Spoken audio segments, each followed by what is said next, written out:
Graças a paz, meus irmãos, boa noite a todos. Estamos aqui para mais um estudo bíblico, canal da nossa igreja. Temos estudado aí o Catecismo Maior de Westminster.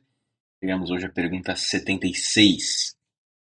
Vamos, portanto, proceder aqui como nós fazemos costumeiramente, com a leitura da pergunta e com a leitura de um texto bíblico também base, depois orando.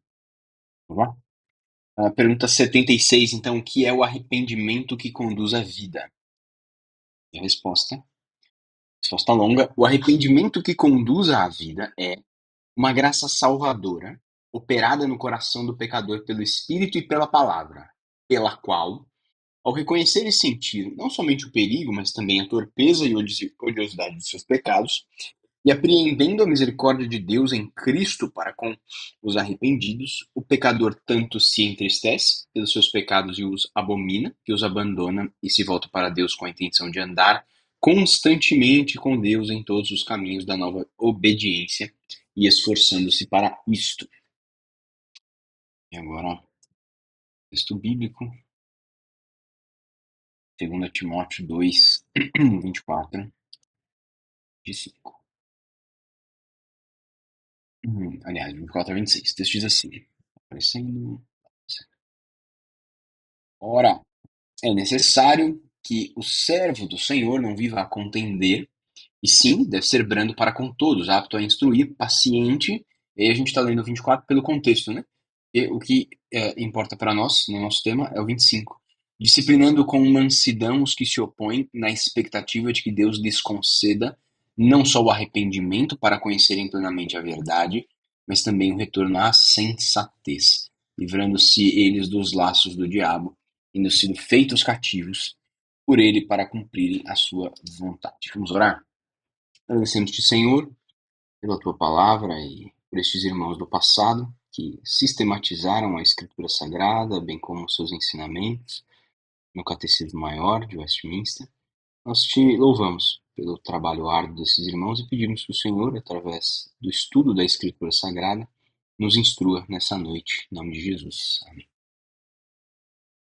Bom, meus irmãos, na semana passada, ou na pergunta anterior, nós aprendemos sobre a santificação, um ato gracioso de Deus que também nos habilita para o aperfeiçoamento. Então, a santificação, ela envolve um pressuposto, nós vimos isso na semana passada, que são as sementes do arrependimento que conduzem à vida.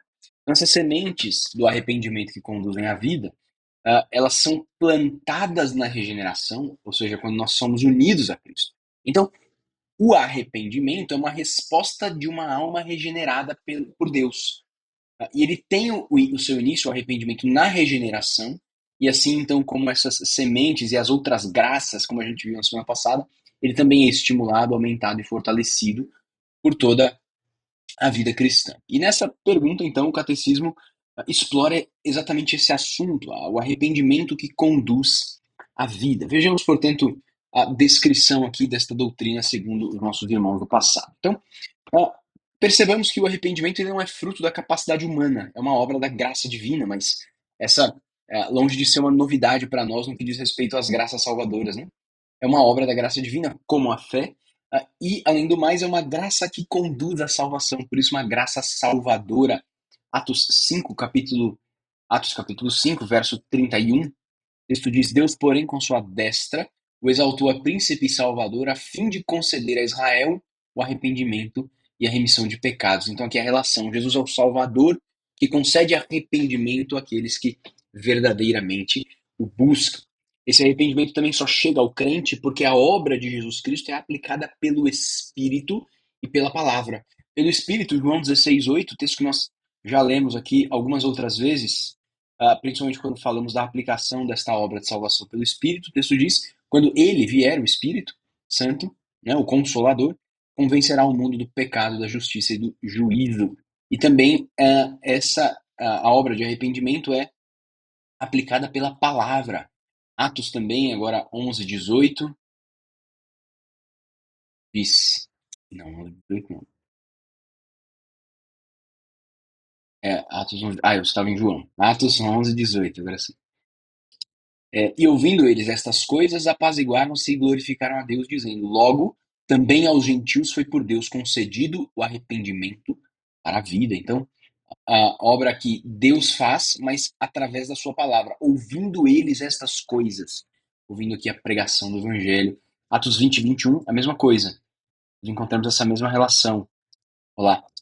Testificando, né? Antes o texto dizia, jamais deixando de vos anunciar coisa alguma proveitosa, testificando tanto a judeus como a gregos o arrependimento para com Deus e a fé em nosso Senhor e Salvador Jesus Cristo. Então nós notamos aqui que o evangelho, o testemunho do evangelho, é necessário para o verdadeiro arrependimento, seja então pela escritura, uma leitura bíblica que me dá clareza através da obra do Espírito dos meus pecados e me conduz ao arrependimento, ou pela pregação, alguém ensinando determinado texto e que vai me orientar nesta direção.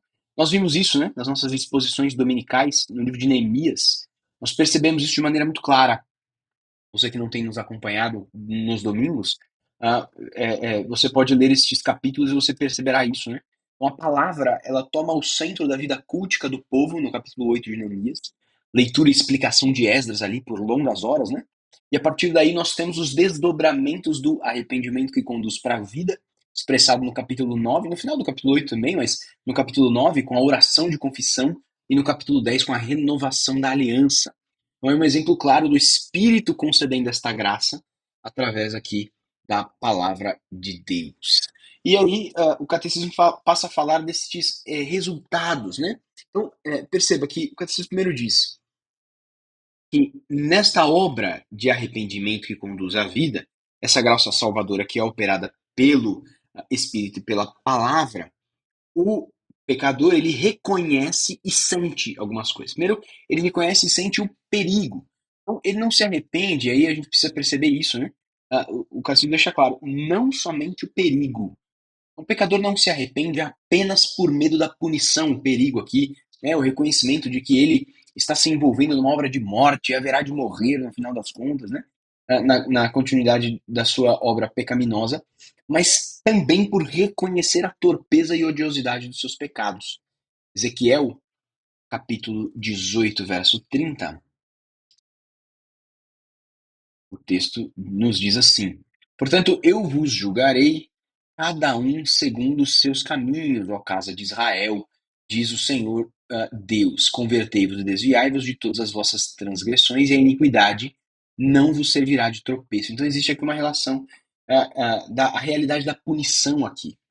Só que esse temor da punição ele não é suficiente. O ponto é que o arrependimento ele deve ser impulsionado em maior grau pelo reconhecimento de que é errado pecar, não simplesmente porque pecar é perigoso.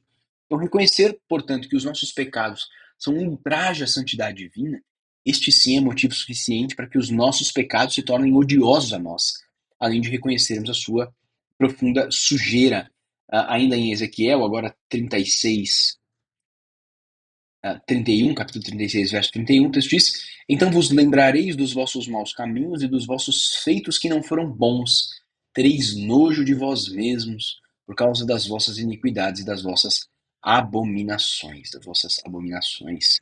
Então, o pecado se tornando aqui odioso, sendo chamado aqui de abominação, e também retratado aqui o nojo que nós devemos ter desta realidade na qual muitas vezes nós nos envolvemos. Mas também nós precisamos considerar o caráter de Deus, né? O pecador eleito, ele também reconhece e sente o que está aqui no próximo slide, deixa eu passar, a misericórdia de Deus. Então também é obra do Espírito levar o eleito a apreender a misericórdia de Deus em Cristo. O que isso quer dizer? Aquele que se arrepende, ele precisa reconhecer essa realidade. Ele precisa confiar que há perdão para os que se arrependem. Então, apreender a misericórdia de Deus em Cristo para com os arrependidos é isso. Então, parte da obra de arrependimento é confiar que isso aqui é verdade, né? De que o perdão ele é concedido aos arrependidos mediante a obra de Cristo Jesus. Isto porque sem a compreensão da misericórdia de Deus em Cristo, é importante, em Cristo, o arrependimento ele nos levaria ao desespero, não à salvação. Reconhecer os nossos pecados, quão odiosos eles são, bem como o perigo de nos envolvermos nessa prática, nos levaria ao desespero se não houvesse Cristo Jesus, né? Porque nós, principalmente, nós unicamente, melhor dizendo, compreenderíamos que a gente só merece a ira de Deus, a maldição por toda a eternidade.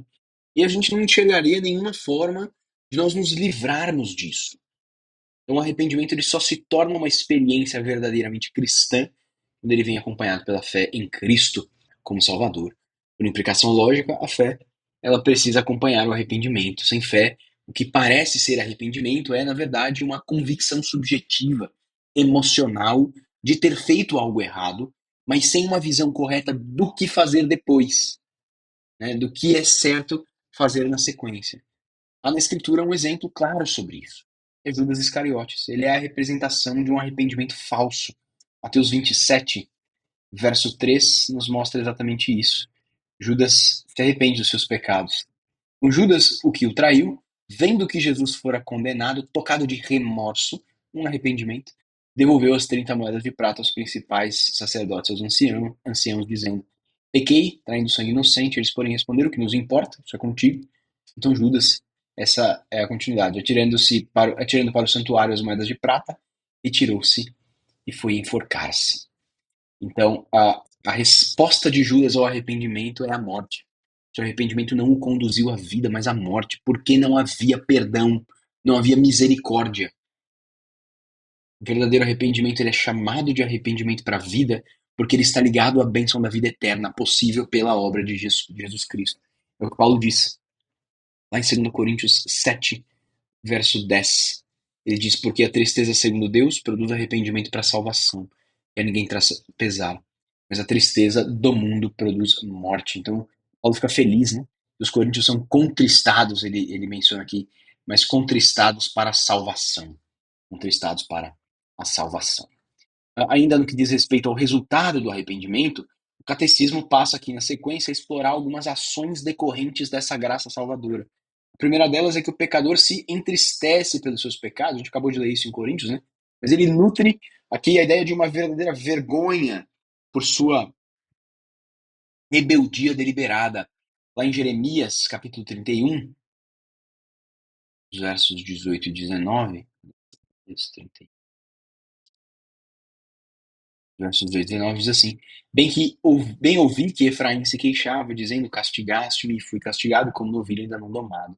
Converte-me e serei convertido, porque tu és o Senhor meu Deus. Na verdade, depois que me converti, arrependi-me. Depois que fui instruído, bati no peito.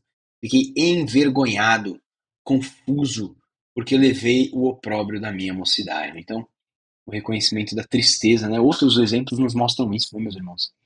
Por exemplo, a confissão de Daniel 9, né? Ele fala que ao povo pecador resta o corar de vergonha. Então esse é um sentimento natural de quem reconhece as suas iniquidades cometidas contra um Deus santo, misericordioso, bondoso. Ainda assim nós pecamos diante de tanta graça de Deus, né? E aí, ao reconhecermos, nós nos entristecemos, nós nos envergonhamos, motivo pelo qual muitas vezes sequer temos coragem de nos dirigir a Deus, né? Além disso, além de entristecer-se, o crente também abomina o pecado, conhecendo-o como algo contrário ao caráter de Deus. Na continuidade daquele texto que lemos em Coríntios 7, verso 8, agora veremos o 11. Isso diz: Porque quanto cuidado não produziu isto mesmo em vós, que segundo Deus fostes contristados. Que defesa, que indignação, que temor, que saudade, que zelo, que vindita. Em tudo destes prova de estardes inocentes neste assunto. Então, ódio e indignação contra os próprios pecados, né?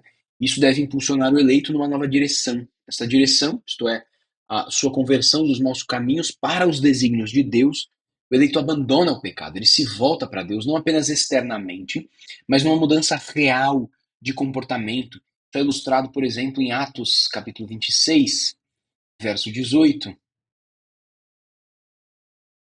O texto diz: Para lhes abrires os olhos e os converteres das trevas para a luz. Então, é uma mudança de direção, caminhos opostos. É isso que é conversão, a fim de que recebam eles remissão de pecados e herança entre os que são santificados pela fé em mim.